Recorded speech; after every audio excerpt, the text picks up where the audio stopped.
शांताकारं भुजंगशयनं पद्मनाभं सुरेशं विश्वाधारं गगनसदृशं मेघवर्णं शुभांगं लक्ष्मीकान्तं कमलनयनं योगिभिध्यानगम्यं वंदे विष्णु भवभयहरं सर्वलोकैकनाथं। मंगलम भगवान विष्णु मंगलम गरुड़ध्वज मंगलम पुंडरीकाक्ष मंगलाय तनोहरि। ओम नमो भगवते वासुदेवाय। हमारे सनातन हिंदू धर्म में कई व्रत त्यौहार हैं और सबका अपना अपना महत्व है। हमारे धर्म में एकादशी तिथि का भी बहुत महत्व है। यह तिथि भगवान श्री हरि विष्णु को समर्पित है। इस दिन भगवान विष्णु का पूजा करने से सभी मनोकामनाएं पूर्ण होती हैं और अंत में मोक्ष की प्राप्ति होती है। इस दिन सभी वैष्णवों को व्रत रखना चाहिए। अगर व्रत रखने में असमर्थ हैं तो भगवान विष्णु का पूजा अवश्य करनी चाहिए। अगर वो भी करने में असमर्थ हैं तो कम से कम एकादशी व्रत कथा का श्रवण अवश्य करना चाहिए। इससे भगवान श्री हरि विष्णु अति प्रसन्न होते हैं और हर मनोकामना पूर्ण करते हैं। इस दिन माता लक्ष्मी की भी पूजा करें, जिससे माता लक्ष्मी की कृपा आप पर और आपके परिवार पर सदा सर्वदा बनी रहे। साथ ही शाम के समय तुलसी माता के समक्ष शुद्ध घी का दीपक जलाएं। इससे भगवान विष्णु प्रसन्न होते हैं। एकादशी व्रत की कथा महाभारत काल में भगवान श्री कृष्ण ने महाराज युधिष्ठिर को सुनाई थी। यह कथा दिव्य है और मनुष्य के परम कल्याणकारी है। इस कथा को पूरी श्रद्धा एवं आस्था के साथ सुननी चाहिए। इस कथा की कभी भी निंदा न करें। भगवान श्री कृष्ण के मुख से निकली इस कथा का एक एक शब्द अमूल्य है। तो आइए सुनते हैं पौष कृष्ण पक्ष में पड़ने वाली सफला एकादशी की कथा। मोक्षदा एकादशी की व्रत कथा को सुनकर महाराज युधिष्ठिर ने प्रसन्न होते हुए कहा, हे कमल नयन, मोक्षदा एकादशी की व्रत कथा सुनकर मैं धन्य हो गया हूं। हे मधुसूदन, अब आप पौष मास के कृष्ण पक्ष की एकादशी की महिमा बताने की कृपा करें। उस एकादशी का क्या नाम है, उस दिन किस देवता की पूजा की जाती है और उसके व्रत का विधान क्या है? मुझ पर कृपा करते हुए यह सब आप मुझे विस्तार पूर्वक बताएं। युधिष्ठिर की जिज्ञासा को सुनकर श्री कृष्ण भगवान ने कहा, हे कुंती पुत्र, तुम्हारे प्रेम के कारण मैं तुम्हारे प्रश्नों का विस्तार सहित उत्तर देता हूं। अब तुम इस एकादशी व्रत का महात्म्य सुनो। हे युधिष्ठिर, इस एकादशी के द्वारा भगवान विष्णु को शीघ्र ही प्रसन्न किया जा सकता है। पौष मास की कृष्ण पक्ष की एकादशी का नाम सफला है। इस एकादशी के आराध्य देव नारायण हैं। इस एकादशी के दिन भगवान विष्णु की विधि के अनुसार श्रद्धापूर्वक पूजा करनी चाहिए। हे युधिष्ठिर, इसे सत्य जानो कि जिस तरह नागों में शेष नाग, पक्षियों में गरुड़, ग्रहों में सूर्य चंद्र, यज्ञों में अश्वमेध और देवताओं में भगवान विष्णु श्रेष्ठ हैं, उसी प्रकार व्रतों में एकादशी व्रत श्रेष्ठ है। हे युधिष्ठिर, एकादशी का व्रत करने वाले व्यक्ति भगवान श्रीहरि को अति प्रिय हैं। इस एकादशी में नारियल और नैवेद्य आदि अर्पण करके भगवान नारायण की पूजा करनी चाहिए। मनुष्य को 5 सहस्त्र वर्ष तपस्या करने से जिस पुण्य का फल प्राप्त होता है, वही पुण्य श्रद्धा पूर्वक रात्रि जागरण सहित सफला एकादशी का उपवास करने से मिलता है। हे कुंती पुत्र, अब तुम सफला एकादशी की कथा ध्यान पूर्वक सुनो। प्राचीन समय में चंपावती नगरी में महिष्मान नामक एक राजा राज्य करता था। उसके 4 पुत्र थे। उसका सबसे बड़ा लुम्पक नाम का पुत्र महापापी और दुष्ट था। वह हमेशा परिस्त्री गमन में तथा वैश्याओं के यहाँ जाकर अपने पिता का धन नष्ट किया करता था। देवता, ब्राह्मण, वैष्णव आदि सुपात्रों की निंदा करके वह अति प्रसन्न होता था। सारी प्रजा उसके कुकर्म से बहुत दुखी थे, परंतु युवराज होने के कारण सब चुपचाप उसके अत्याचारों को सहन करने को विवश थे और किसी में भी इतना साहस नहीं था कि कोई राजा से उसकी शिकायत करता। परंतु बुराई अधिक समय तक पर्दे में नहीं रहता। एक दिन राजा महिष्मान को लुम्पक के कुकर्मों का पता चल ही गया। तब राजा अत्यधिक क्रोधित हुए और उन्होंने लुम्पक को अपने राज्य से निकाल दिया। पिता के द्वारा त्यागे जाने पर लुम्पक को और सभी ने भी त्याग दिया। अब वह सोचने लगा कि मैं क्या करूं, कहां जाऊं। अंत में उसने रात्रि को पिता के राज्य में ही चोरी करने को ठानी। वह दिन में राज्य से बाहर रहने लगा और रात्रि को अपने पिता की नगरी में जाकर चोरी तथा अन्य बुरे कर्म करने लगा। रात में वह जाकर नगर के निवासियों को मारता तथा कष्ट देता। वन में वह निर्दोष पशु पक्षियों को मारकर उनका भक्षण किया करता था। किसी किसी रात जब वह नगर में चोरी आदि करते पकड़ा भी जाता तो राजा के डर से पहरेदार उसे छोड़ देते थे। कहते हैं कि कभी कभी अनजाने में भी प्राणी ईश्वर की कृपा का पात्र बन जाता है। ऐसा ही कुछ लुम्पक के साथ भी हुआ। जिस वन में वह रहता था वह वन भगवान को भी बहुत प्रिय था। उस वन में एक प्राचीन पीपल का वृक्ष था तथा उस वन को सभी लोग देवताओं का क्रीड़ा स्थल मानते थे। वन में उसी पीपल के वृक्ष के नीचे महापापी लुम्पक रहता था। कुछ दिन बाद पौष मास के कृष्ण पक्ष की 10वीं के दिन वस्त्रहीन होने के कारण लुम्पक तेज ठंड से मूर्छित हो गया। ठंड के कारण वह रात को सो न सका और उसके हाथ पैर अकड़ गए। वह रात बड़ी कठिनता से बीती, किंतु सूर्य के उदय होने पर भी उसकी मूर्छा नहीं टूटी। वह ज्यों का त्यों पड़ा रहा। सफला एकादशी की दोपहर तक वह पापी मूर्छित ही पड़ा रहा। जब सूर्य के तपने से उसे कुछ गर्मी मिली तब दोपहर में कहीं उसे होश आया और वह अपने स्थान से उठकर किसी प्रकार चलते हुए वन में भोजन की खोज में फिरने लगा। उस दिन वह शिकार करने में असमर्थ था, इसलिए पृथ्वी पर गिरे हुए फलों को लेकर पीपल के वृक्ष के नीचे गया। तब तक भगवान सूर्यदेव अस्त हो चुके थे। भूखा होने के बाद भी वह उन फलों को न खा सका, क्योंकि कहाँ तो वह नित्य जीवों को मारकर उनका मांस खाता था और कहाँ फल। उसे फल खाना तनिक भी अच्छा नहीं लगा। अतः उसने उन फलों को पीपल की जड़ के पास रख दिया और दुखी होकर बोला, हे ईश्वर, यह फल आपको ही अर्पण है। इन फलों से आप ही तृप्त हो जाएं। ऐसा कहकर वह रोने लगा और रात को उसे नींद नहीं आई। वह सारी रात रोता रहा। इस प्रकार उस पापी से अनजाने में ही एकादशी का उपवास हो गया।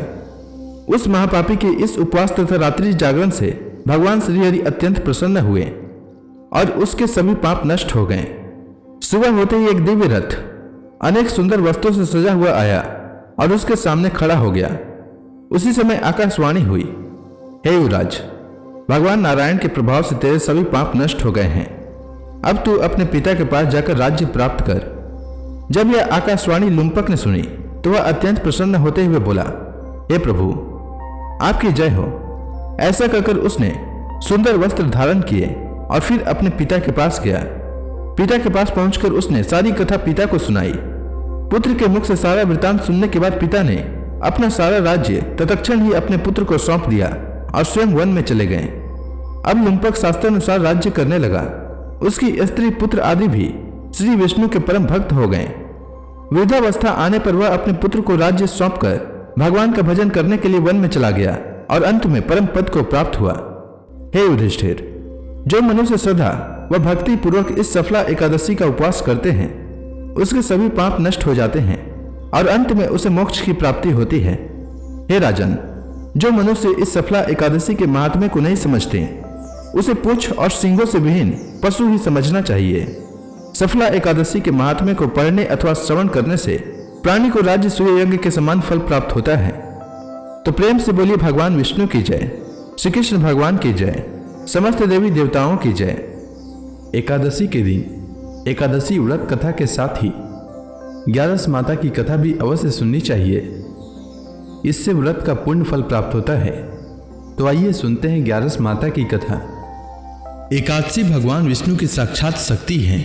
जिस शक्ति ने उस असुर का वध किया है जिसे भगवान भी जीत पाने में असमर्थ थे, उस शक्ति के आगे मनुष्य के पाप रूपी असुर भला कैसे टिक सकता है। जिस शक्ति ने देवताओं के कष्ट को हर कर उन्हें सुख दिया, वह प्राणी मात्र को क्या नहीं दे सकती। सुख, समृद्धि, शांति और मोक्ष, समस्त सुख सहज ही प्राप्त हो जाते हैं। 11 माता की भक्ति में इतनी शक्ति है कि जिसके प्रभाव से मनुष्य को सहज ही सभी प्रकार के सुख प्राप्त होते हैं और अंत समय में मोक्ष की प्राप्ति होती है। 11 माता की कथा के अनुसार सतयुग में एक महाभयंकर दैत्य हुआ करता था। उसका नाम मूर्त था। उस दैत्य ने इंद्र आदि सभी देवताओं पर विजय प्राप्त कर उन्हें उनके पद से हटा दिया। तब इंद्र ने भगवान शंकर से प्रार्थना की, हे भोलेनाथ, हम सब देवता मूर दैत्य के अत्याचारों से दुखी होकर मृत्यु लोक में अपना जीवन व्यतीत कर रहे हैं। राक्षसों के भय से हम बहुत दुख और कष्ट भोग रहे हैं। मैं स्वयं बहुत दुखी और भयभीत हूँ। अन्य देवताओं की तो बात ही क्या करें। अतः हे कैलाशपति, कृपा कर आप मूर दैत्य के अत्याचार से बचाने का उपाय बताइए। देवराज इंद्र के प्रार्थना सुनकर भगवान शंकर ने कहा, हे देवेंद्र, आप भगवान श्री विष्णु के शरण में जाइए। मधु कैटभ का संहार करने वाले भगवान विष्णु देवताओं को अवश्य ही इस भय से मुक्त करेंगे। भगवान शंकर के आदेश का पालन करते हुए इंद्र तथा अन्य देवता क्षीर सागर गए, जहां पर भगवान श्री हरि विष्णु शेष शैया पर विराजमान थे। इंद्र सहित सभी देवताओं ने भगवान विष्णु को देखा और उनके समक्ष उपस्थित होकर उनकी स्तुति करने लगे। वे कहने लगे, हे तीनों लोकों के स्वामी, आप स्तुति करने योग्य हैं। हम सभी देवताओं का आपको कोटि कोटि प्रणाम है। हे दैत्यों के संहारक, हम आपकी शरण में हैं, आप हमारी रक्षा करें। हे त्रिलोकपति, हम सभी देवता दैत्यों के अत्याचार से भयभीत होकर आपकी शरण में आए हैं। इस समय दैत्यों ने हमें स्वर्ग से निकाल दिया है और हम सभी देवता बड़ी ही दयनीय स्थिति में मृत्यु लोक में विचरण कर रहे हैं। अब आप ही हमारे रक्षक हैं, हमारी रक्षा करें। हे जगन्नाथ, आप हमारी रक्षा करें। देवताओं की करुण पुकार सुनकर भगवान श्री हरि विष्णु बोले, हे देवगणों, वह कौन सा दैत्य है जिसने देवताओं को जीत लिया है? आप सभी देवगण किसके भय से पृथ्वी लोक में भटक रहे हैं? क्या वह दैत्य इतना बलवान है जिसने इंद्र सहित सभी देवताओं को जीत लिया है? तुम निर्भय होकर मुझे सब हाल बताओ। भगवान विष्णु के इस स्नेहमयी वचनों को सुनकर देवेंद्र ने कहा, हे प्रभु, प्राचीन काल में ब्रह्म वंश में उत्पन्न हुआ नाड़ी जंगम नाम का एक असुर था, जिसका मूर नामक एक पुत्र है, जो चंद्रवती नामक नगरी में निवास करता है, जिसने अपने बल से मृत्यु लोक और देवलोक को जीत लिया है और सब देवताओं को देवलोक से निकालकर अपने दैत्य कुल के असुरों को इंद्र, अग्नि, यम, वरुण और चंद्रमा आदि सभी को लोकपाल बना दिया है। वह स्वयं सूर्य बनकर पृथ्वी को तापता है और स्वयं मेघ बनकर जल की वर्षा करता है। अतः आप इस बलशाली भयानक असुर का संहार करके देवताओं की रक्षा करें। देवेंद्र के मुख से ऐसे वचन सुनकर भगवान विष्णु बोले, हे देवताओं, मैं आपके शत्रु का शीघ्र ही संहार करूंगा। आप सभी इसी समय मेरे साथ चंद्रवती नगरी चलिए। देवताओं की पुकार पर भगवान विष्णु तुरंत ही उनके साथ चल दिए। उधर दैत्यराज मूर ने अपने तेज से जान लिया था कि श्री विष्णु युद्ध की इच्छा से उसकी राजधानी में आ रहे हैं। अतः अपने राक्षस योद्धाओं के साथ वह भी युद्ध भूमि में आकर गरजने लगा। देखते ही देखते युद्ध शुरू हो गया। युद्ध शुरू होने पर अनगिनत असुर अपने अस्त्र शस्त्रों को धारण कर देवताओं से युद्ध करने लगे, किंतु देवता तो पहले ही डरे हुए थे। वह अधिक देर तक राक्षसों का सामना न कर सके और भाग खड़े हुए। तब भगवान विष्णु स्वयं युद्ध भूमि पर आ गए। दैत्य पहले से भी ज्यादा जोश में भरकर भगवान विष्णु से युद्ध करने लगे। वे अपने अस्त्र शस्त्रों से उन पर भयानक प्रहार करने लगे। दैत्यों के आक्रामक वारों को श्री हरि विष्णु अपने चक्र और गदा के प्रहारों से नष्ट करने लगे। इस युद्ध में अनेक दैत्य सदा के लिए मृत्यु की गोद में समा गए, किंतु दैत्यराज मूर भगवान विष्णु के साथ निश्चल भाव से युद्ध करता रहा। उसका तो जैसे अभी बाल भी बांका नहीं हुआ था। वह बिना डरे युद्ध कर रहा था। भगवान विष्णु मूर को मारने के लिए जिन जिन शस्त्रों का प्रयोग करते, वे सब उसके तेज से नष्ट होकर उस पर पुष्पों के समान गिरने लगते। अनेक अस्त्रों शस्त्रों का प्रयोग करने पर भी भगवान विष्णु उससे जीत न सके। तब वे आपस में मल्ल युद्ध करने लगे। भगवान श्री विष्णु उस असुर से देवताओं के लिए सहस्त्र वर्षों तक युद्ध करते रहे, किंतु उस असुर से न जीत सके। अंत में भगवान विष्णु शांत होकर विश्राम करने की इच्छा से बद्रिकाश्रम स्थित 38 कोस लंबी एक द्वार वाली हेमवती नाम की एक गुफा में प्रवेश कर गए। उस गुफा में भगवान ने शयन किया। भगवान विष्णु के पीछे पीछे वह दैत्य भी चला आया था। भगवान श्री हरि विष्णु को सोता देखकर वह दैत्य उन्हें मारने को तैयार हुआ। वह सोच रहा था कि आज मैं अपने चीर शत्रु को मारकर हमेशा हमेशा के लिए निष्कंटक हो जाऊंगा, परंतु उसकी यह इच्छा पूर्ण न हो सकी, क्योंकि उसी समय भगवान विष्णु की देह से दिव्य वस्त्र धारण किए एक अत्यंत मोहिनी कन्या उत्पन्न हुई और राक्षस को ललकार कर उससे युद्ध करने लगी। उस कन्या को देखकर राक्षस को घोर आश्चर्य हुआ और वह सोचने लगा कि यह ऐसी दिव्य कन्या कहां से उत्पन्न हुई, और फिर वह असुर उस कन्या से लगातार युद्ध करता रहा। कुछ समय बीतने पर उस कन्या ने क्रोध में आकर उस दैत्य के अस्त्रों शस्त्रों को टुकड़े टुकड़े कर दिए। अब तो उस दैत्य को बड़ा ही क्रोध आया और वह सारी मर्यादाएं भंग करके उस कन्या से मल्ल युद्ध करने लगा। उस तेजस्वी कन्या ने उसको धक्का मारकर मूर्छित कर दिया और उसकी मूर्छा टूटने से पूर्व ही उसका सिर काटकर धड़ से अलग कर दिया। सिर काटते ही वह असुर पृथ्वी पर गिरकर मृत्यु को प्राप्त हुआ। बाकी बचे असुर अपने राजा का ऐसा दुखद अंत देखकर भयभीत होकर पाताल लोक में भाग गए। भगवान विष्णु जब निद्रा से जागे तो उस असुर को मरा देखकर उन्हें घोर आश्चर्य हुआ और वे सोचने लगे कि इस महाबली को किसने मारा है।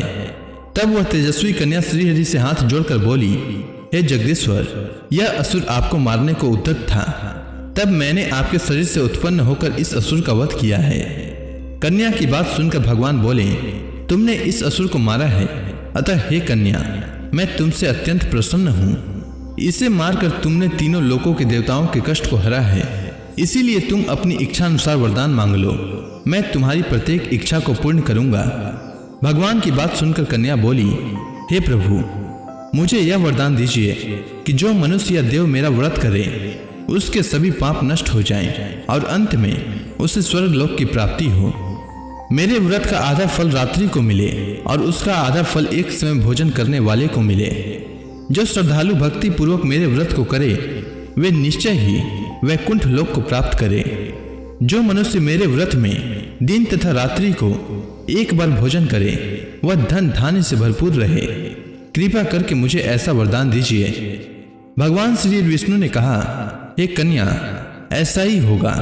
मेरे और तुम्हारे भक्त एक ही होंगे और अंत में संसार में प्रसिद्धि को प्राप्त होकर मेरे लोक को प्राप्त करेंगे। हे कल्याणी, तुम एकादशी को पैदा हुई हो, इसीलिए तुम्हारा नाम भी एकादशी हुआ, तथा जो मनुष्य इस दिन व्रत करेंगे उनके समस्त पाप समूल नष्ट हो जाएंगे।